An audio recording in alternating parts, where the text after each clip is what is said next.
In our first story, long-serving member of the Convention People's Party, Lucy Enin, says Ghana has not seen major development after Osagyefo for Dr. Kwame Nkrumah because most of the leaders after him have been wicked, selfish and unpatriotic. Her comments come as the country marks the 106th birthday of the first president of Ghana. She's also asked for a review of Ghana's constitution. Madam Lucy was on Joy News yesterday. They sold the country out. How? Kwame Nkrumah built so many industries. Where is Akosobo? Where is the Suchari commander? Look at the factories. If you wouldn't mind, I will read some of the things that Nkrumah put up. You can go through them briefly for us. Exactly. We had a Suchari commander.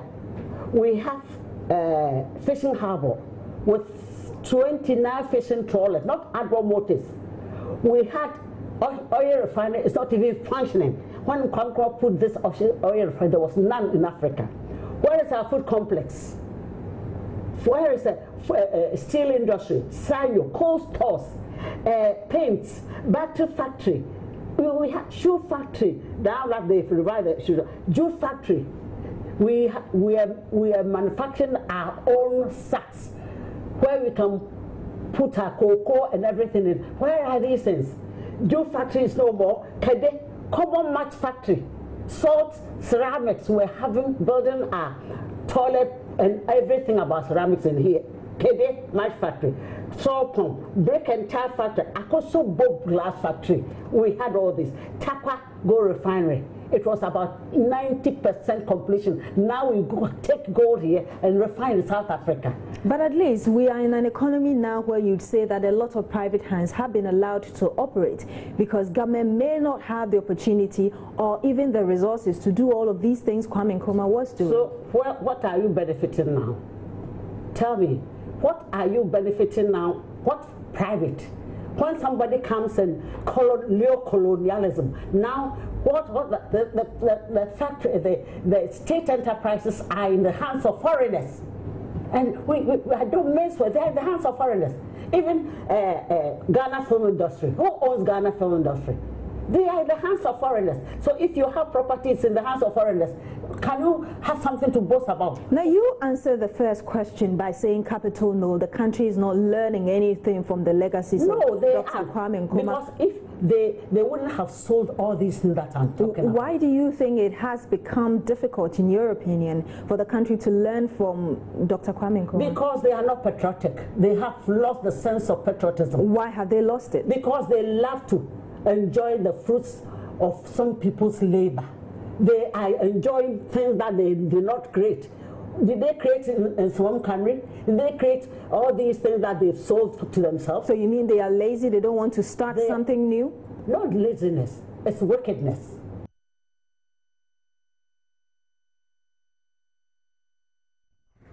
Now, while talks of a merger between the country's two oldest political parties, the CPP and PNC, remain a dream for now, many wonder whether the two Nkrumah's parties can be a united front by December 2016, in time for the general elections. For some members of the PNC, a change in the approach to the convergent talks needs to be implemented. Speaking on the AM show today, policy analyst of the PNC, Atiq Mohammed, said it is high time the parties looked at another approach if they were serious about the merging in time for the upcoming elections. That discussion, for me, has got to move beyond the tables. It has got to move beyond just the rhetoric we all, most of the time, happily express. It must move to action. So my model or my prescription is, let's take, and this could be the beginning, that from now to the end of the elections, every party in this tradition willing and ready to get this alliance going. Let's give ourselves targets. That's what I think we should have even begun from. That party A, these are your targets. By the end of this period, if we had started probably long ago, I'm sure it would have been. Look, now we will not be here discussing different parties. We'll be here talking about one. Maybe started, I guess, by the 10th of the millennium. I'm sure. Exactly. I mean, we had several opportunities. You give yourselves targets. That look, by the end of this year, this is how much we want you to achieve. This is how much you must also achieve. You meet at the end of the day, do reconciliation. How far did you go? everybody has a task to play, but to perform. But as we speak today, you know, there are people in this party and in the CPP, I'm very sure, who hardly find themselves working. But it is because we don't give them tasks. We know it's not easy. In this day and age, it takes a lot of funding to do a lot more things. It takes a lot of resource mobilization to do a lot of the things, and it's never going to be easy. And within the process, you're also going to have distractions, especially when you have the dry periods when there's not even enough. That is true, but from our political tradition and from our history, it is clear that we belong to a viewpoint that says that the ordinary people, the ordinary masses of our people are the strongest. Once you have the people, that is all. And which is why I'm sure they have the People's National Convention, people, and then we have the Convention People's Party. It's not for decorative purposes. They are there for a purpose. Exactly. We are people focused. Now, if the ordinary person on the streets is providing us with giving us just 1 CD, that alone will resolve the problems that we are talking about. If 1 million of such ordinary people do that, in a month we are talking about 1 million Ghana cedis. In 2 months we are talking about 2 million Ghana cedis. So it's not really a question of resources. It's a question of the people. Now, he mentioned the fact that we need to move in stages, and I think that it has already begun. You saw it in Kumbungu, how the PNC came to support our candidates. They did not contest, and therefore we won. You saw it in Talensi, how the entire party machinery, including led by Kwame Nkrumah, went to Talensi. Hitherto, the media gave the impression that it was actually a fixed competition between the MPP and the NDC, but that myth, that lie was broken at the announcement of the results. Exactly. So all of these things are happening, and we believe that at the end of it all, it's the people that are going to decide. Is Kwame Nkrumah really the greatest Ghana has produced, or it's an issue of in the land of the blind, the one-eyed man is king? What makes Kwame Nkrumah different from today's leaders? We have been speaking to you, our viewers. I can say Kwame Nkrumah is the best material for Africa. Do you believe in Ghana now? Ghana now, tribalism and greediness and selfishness is a Ghana now. Kwame time we don't have that time, but all the line, Kwame, nobody's about mistake. He did a few mistakes, but we have to correct all these things. The thing he brought is preventive detention that spoil the community policy. To me, today, what we saw today, selfishness, greediness, stealing, one day to become a rich. So-called business tycoons, they are all thieves.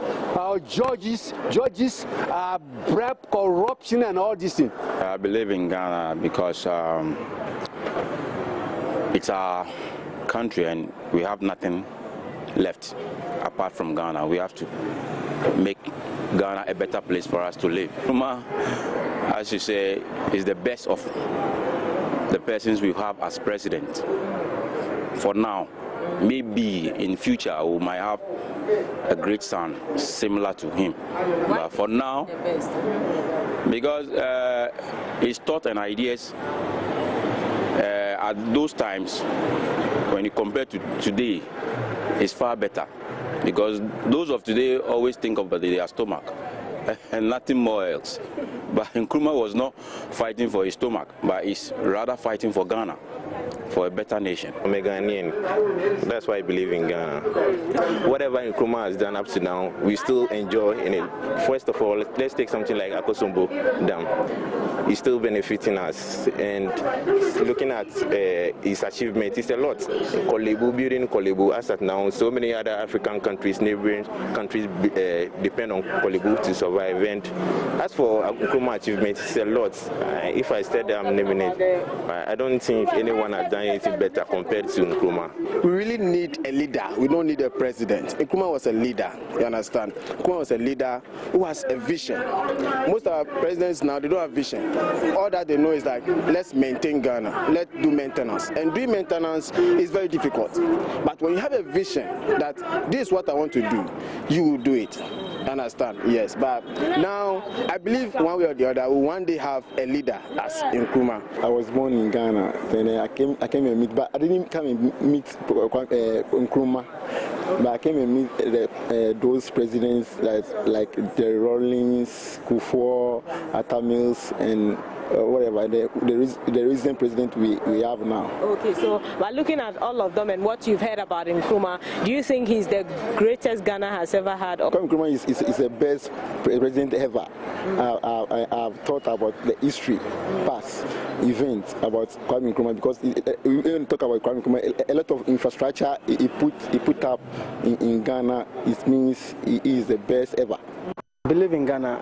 I believe there is an upcoming generational thinkers who are going to turn the fortunes of Ghana around. I believe in the young generation. We are coming up with something great to change the fortunes of Ghana altogether. And then I believe Kwame Nkrumah is our best leader, because in the midst of mediocrity, you can't see the best in the midst of mediocrity. So all the others, they've been mediocre, and some of the things, they are not tangible. You can create a nice and a good economy. You left and then the economy is crumbling. It means the foundation wasn't really good.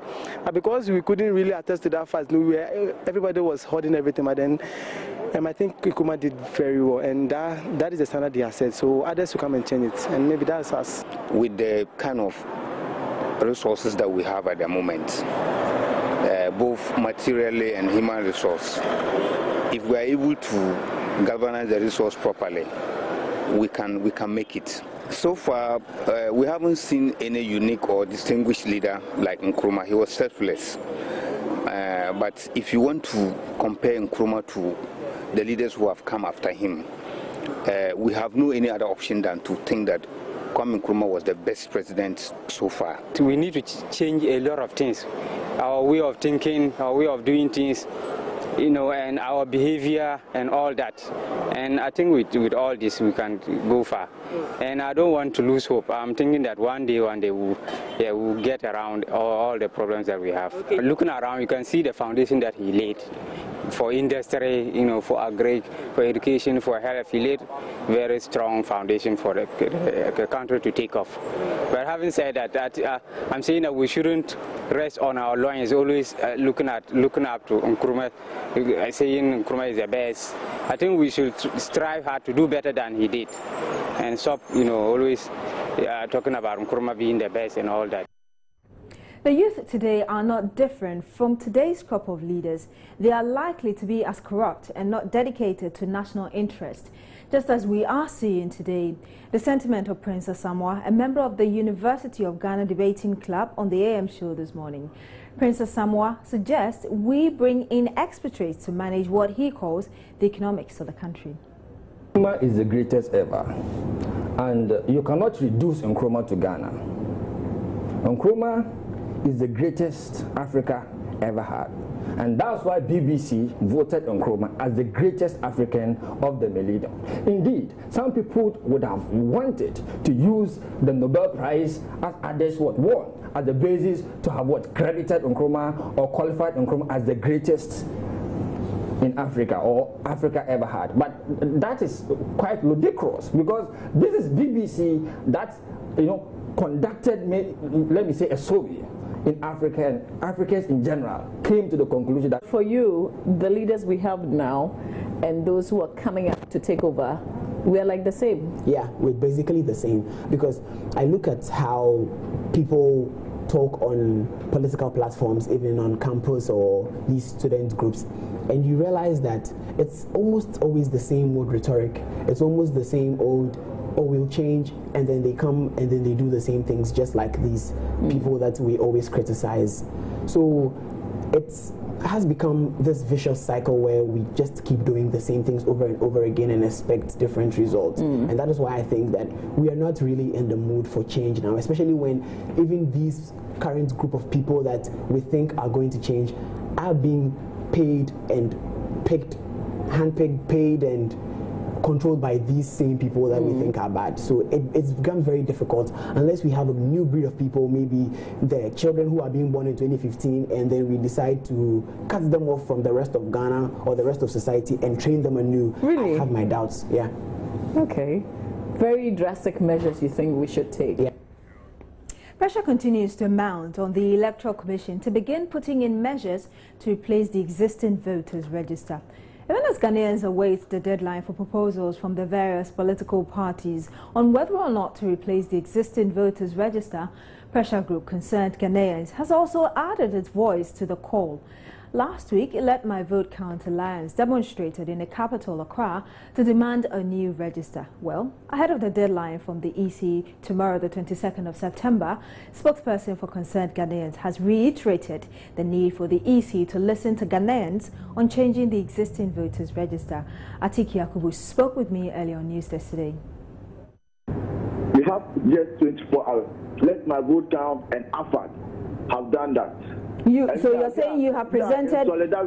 Have you presented? The EC specifically asked for a written response or a written consent to be presented to it. Have you done that?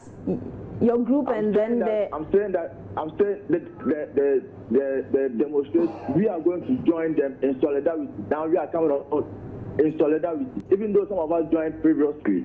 So if Let My Vote Count and AFAD being present their written report and they still want to go by the demonstration, which is their constitutional mandated right, I don't see any problem with it. So I am asking you, part of the Concerned Ghanaians, whether you have also presented a written petition, as it were, to the Electoral Commission. We have not presented officially, but I'm saying that it's in solidarity with Let My Vote Count and AFAD. So at the end of the day, we are all on the same page. Meanwhile, the New Patriotic Party flag bearer Nana Akufo-Addo Akufo-Addo has criticized President John Mahama's directive to the police to investigate last Wednesday's brutality meted out to the demonstrators. We'll bring you more on that. But you're still here on News Today on Joy News on Multi TV. My name is Beatrice Eddie. We'll be back with more stories.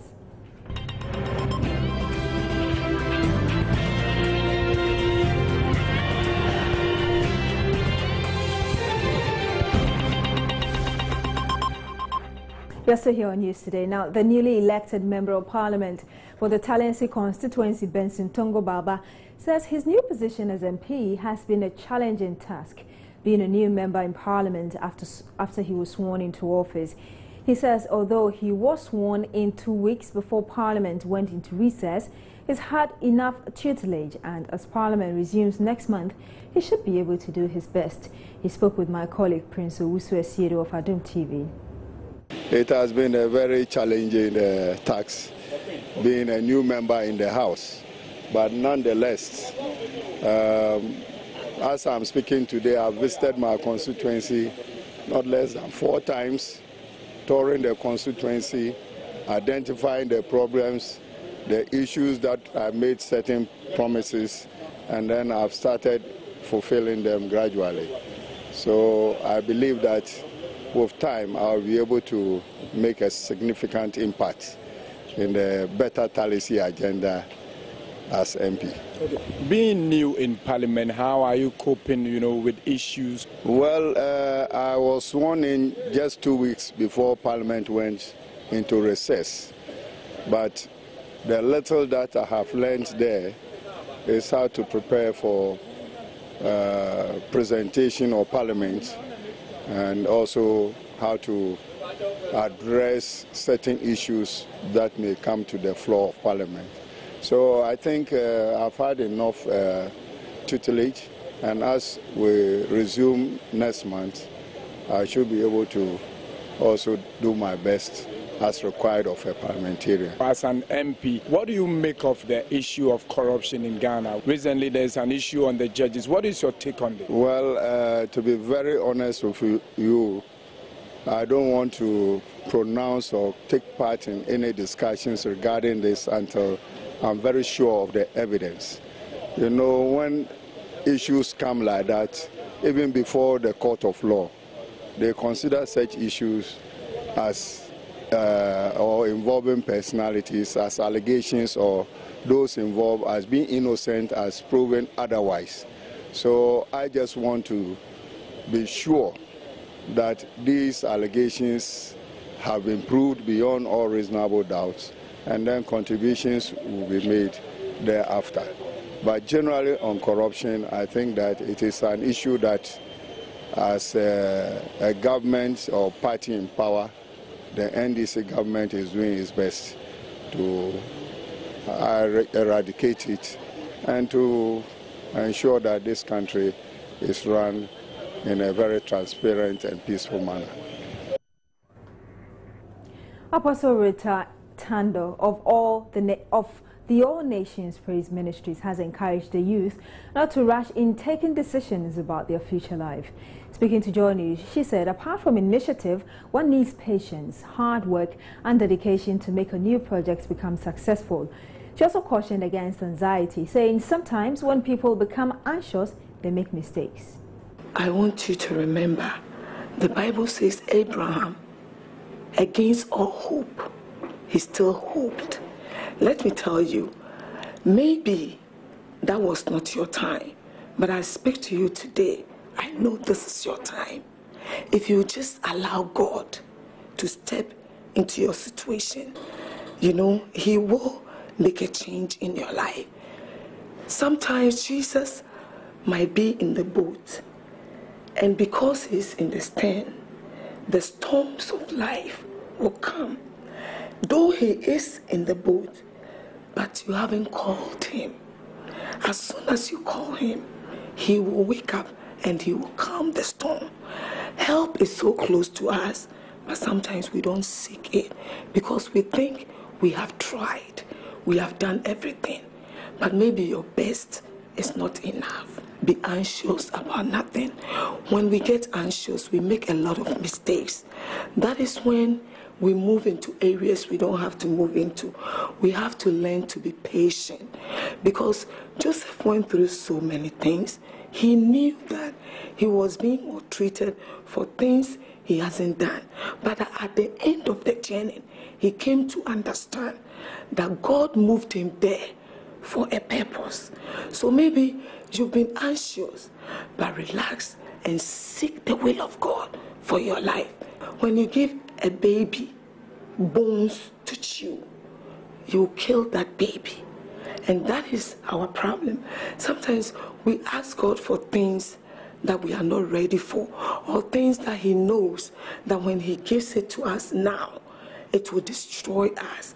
But we think we are ready for it, but God knows that maybe in a year or two, or the next week, or the next month, it will be a blessing to you, and he will tell you to wait. When you are waiting, even one day seems to be very long. But when you come to understand that God is not done with you yet, and the best is yet to come, you will wait and you'll see results. Indeed, be anxious for nothing. When we come back, we'll bring you the latest in business plus more other stories. Stay with us.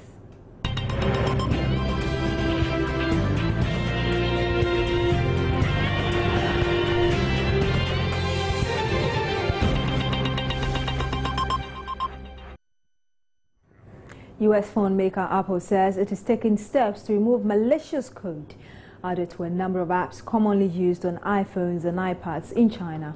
It is thought to be the first large-scale attack on Apple's App Store. The hackers created a counterfeit version of Apple's software for building or iOS apps, which they persuaded developers to download. Apps compiled using the tool allow the attackers to steal data about users and send it to servers they control. Cybersecurity firm Palo Alto Networks, which has analyzed the malware dubbed Xcode Ghost, said the perpetrators would also be able to send fake alerts to infected devices to trick their owners into revealing information. It added they could also read and alter information in compromised devices' clipboards, which would potentially allow them to see logins copied to and from password management tools. Volkswagen chief executive has said sorry about U.S. regulators found some of its cars disguised pollution levels. The Environmental Protection Agency, EPA, found a defeat device in diesel cars, including the Audi A3, VW Jetta Beetle, Golf and Passat models. In addition to paying for the recall, VW faces fines that could add up to billions of dollars. There may also be criminal charges for VW executives. Meanwhile, Chief Executive Martin Wintercombe has apologized, saying, quote, "I personally am deeply sorry that we have broken the trust of our customers and the public." He has subsequently launched an investigation into the device that allowed VW cars to emit less during tests than they would while driving normally. The company's shares have since gone down by 19%.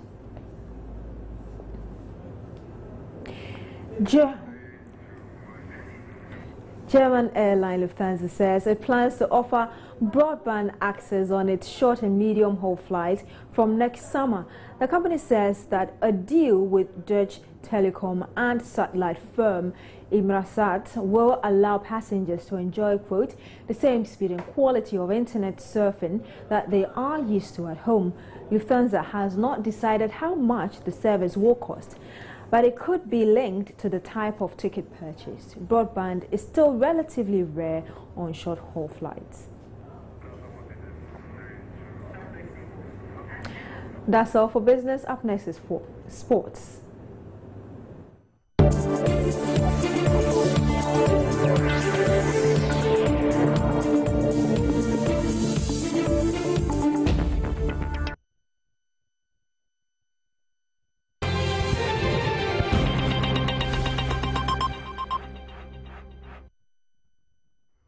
Let's stay here on News Today. My name is P.H. Sedu. Now, Vice President of NAGRAT, Angel Kabonu, is asking government to pay attention to important sectors of education. Instead of adopting what he describes as foreign ideas, the Ministry of Education and the Ghana Education Service have developed a bill which seeks to decentralize the pre-tertiary education system of the country by creating a Department of Education and Youth and Sports under the regional coordinating councils and the metropolitan, municipal and district assemblies. The move is aimed at providing the institutions with semi-autonomy such that they do not overdepend on government for support. But in an interview with Joy News, Angel Kabonu said even the method of implementing this policy is a problem. I spoke with him on News Desk today earlier. Why is the guarantee that it is going to help? Look, this is not what the problems of education in this country is. It is not the issue of people fantasizing with alien models in our environment. That is not the solution to the problem that we find ourselves. A state of Ghana that is the size of the state of Oregon in the United States of America cannot implement models from America. Ghana's population is just about 25 to 26 million. The size of Ghana, you can travel from one end of Ghana to another end of Ghana in one day. There are other very, very serious issues. And when, instead of coming down for us to discuss the challenges that we have identified, for example, the issue of transfer. You say you are going to make the district autonomous. Now, if a teacher gets employed in District A and decides to go to District B, will the teacher have to resign and now go and look for a job in District B? I mean, there are a whole lot of challenges with the model that they are trying to tangle with. The whole structure and the model they are trying to implement needs very serious review. It needs very serious discussion so that we have an acceptable model that we want to work with in this country. National Anas Mask Day is a new movement making rounds on social media.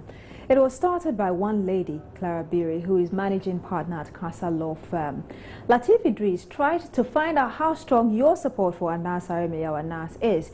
And would you wear a mask in solidarity of the ace investigator? This is what you have been saying. Yes. I don't believe Anas is existing because nobody has ever seen him. They have been talking about him, but we have never seen him, so I don't believe he's existing. You don't believe Anas exists? Yeah, because I've never seen him and nobody has ever seen him. They are only talking about him and then, so I don't believe he's existing. If you don't... It's creativity. People are just saying, but for me, I don't believe it. All right, you've seen his pictures with a mask and all that. Yeah. If we... It could be somebody's image. They're using somebody's image as Anas, but it's not Anas. Yeah. it will be very nice event because, you know, ever since I watched his videos, I think it's helping. It's helping this corruption and all that. Well, I think it should be tomorrow, if possible. Would you wear it? Well, I cannot promise, but God willing, if I'll be alive by then, I will. With my view, I don't think such things should be done. Why? That's to me, because putting on masks, somebody may end up doing unnecessary things with it, because he put on masks and then the face is not being seen. So if we know that Anas is the only one who's always put on masks, I don't think such people also should go around putting on masks. At the end of it, or you know what may happen. You know, this economy, things are getting so tight and people want so many ways to get their things well with them. So if people are putting on this mask with Anas and at the end of it, or we hear some things going wrong, I mean, this is very, very dangerous. But this is just in support of what he's doing. Yeah, it's in support, but how will you know that somebody is having a clear mind behind this? No one knows. Oh yeah, that's a very good idea. I support that because it makes sense for you to remember kind of person, you see. So I support that. So if it is declared, would you wear the mask tomorrow? For real, when I got it, I'll definitely go and put it on because that's good for me. Do you have it? I don't have it, but if I have it, so I'm waiting for it. Maybe you can get me one. Yes. All right. So what do you make of what Anas is doing? I mean. Oh, I really support whatever he is doing because it's very, very good. And I'm still waiting for the video that coming out, the movie, because I know tomorrow is going to show us out. So I'm ready for that, and I support that. That's good. I don't think, because tomorrow is a working day, so people might be busy. If it should be something, we should have something I should have been today. But tomorrow is a working day, so a lot of people go to work, so I don't think it's necessary. If it is declared, would you put on the mask on that day? No, I won't put on the mask because I'll be going to work, and I can't put on mask and goes to work tomorrow. But do you support what he's doing? Yeah, I support what he's doing. It's very good. You should keep on. You should keep on doing it. Yeah, wear the mask and do it. Yeah. If we even wear the mask, and it will create awareness, so all those who do such bad things will be aware of it. So I don't think it's necessary. We should just let him do his job. That is it.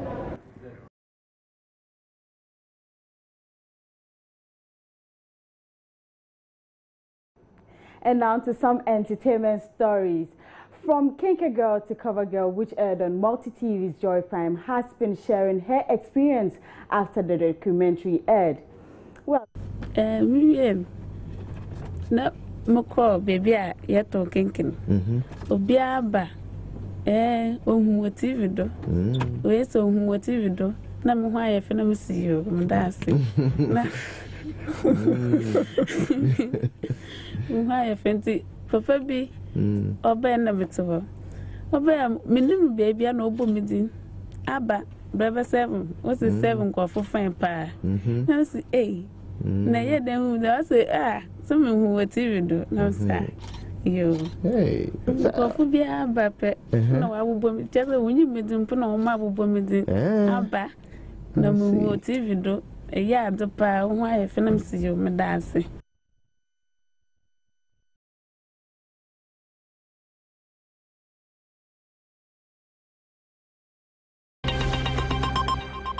And that'll be all for news today. For more news, log on to majoonline.com. My name is Beatrice Edu. Thank you so much for joining us. Happy holiday.